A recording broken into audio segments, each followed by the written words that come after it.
For the synchronous part of our e-learning experience, we had to look at the various video conferencing tools that were available for us.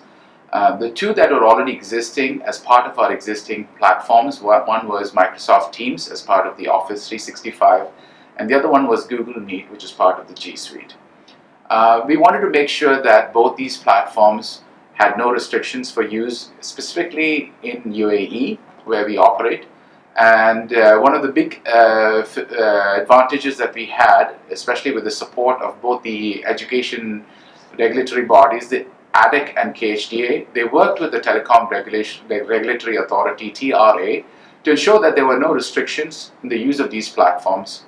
In addition, we also had the advantage of using Zoom as a complete premium tool with their premium features available for free during the COVID-19 period.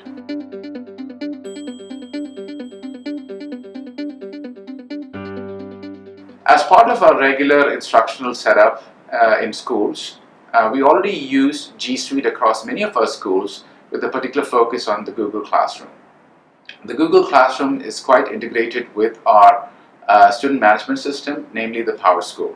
So making a shift during the e-learning period was not a challenge at all. In addition to that, some of our schools also use the Office 365 platform, and having both these platforms being widely used, we really did not have any significant barriers or in terms of training for teachers in the use of these platforms and the use of these platforms by students as well.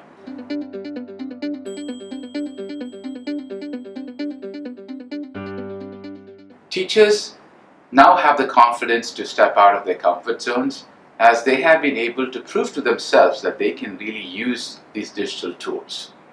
For example, as part of the synchronous learning aspect of e-learning, teachers have had to do a lot of video recordings and post to the e-learning platforms.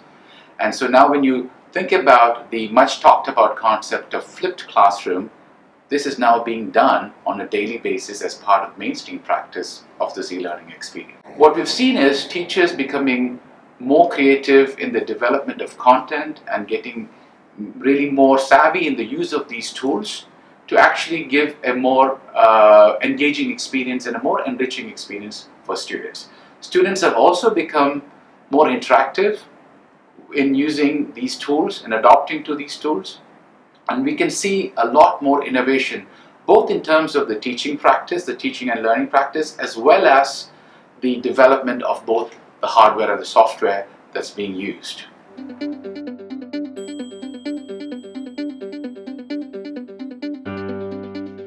We have always had the view that technology is a very strong enabler for us to actually enrich the student learning as well as the teaching instructional delivery for teachers.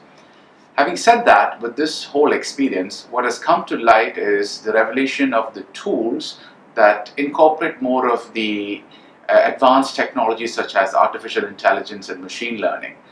Having those tools, software tools that can get us more insight into the student learning and the delivery of instruction will greatly help the schools to improve the outcomes for both teachers as well as students as part of their teaching and learning experience.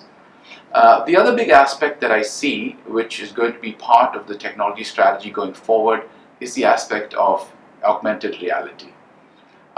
With all these digital tools now becoming more advanced and the onset of augmented reality coming into sort of the apps and the devices, we see that augmented reality is really going to enhance the experience for teachers and students.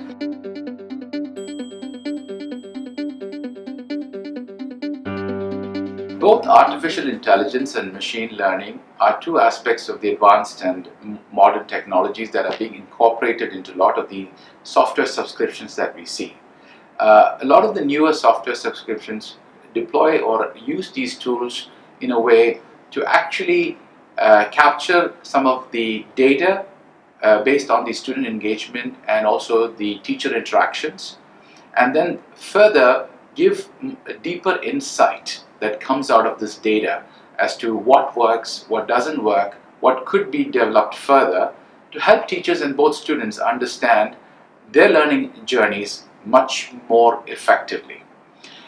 With the artificial intelligence sort of capability, what the technology platforms can do is, based on this data insight, they can actually recommend interventions or other strategies that might be personalized for a particular student.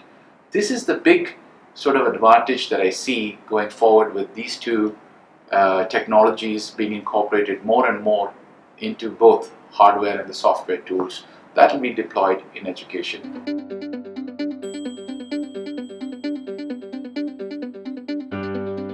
One of the big things that we must understand is that, being humans, I think students crave that human interaction, whether it be with their fellow peers as well as with teachers. So the human element is not going to go away anytime soon. However, having said that, one of the things that we have started to see and we've already seen is how, when these students interact with the different softwares that have the artificial intelligence and machine learning capabilities already infused in it, how these softwares give teachers a much more deeper insight for a particular student as part of a personalized learning experience or personalized engagement experience. This insight then becomes very valuable for the teachers to make their face-to-face engagements much more productive, much more deeper, and helping the students at a much higher level than they would normally be able to do. This is the big advantage that I see as we continue to go into the future.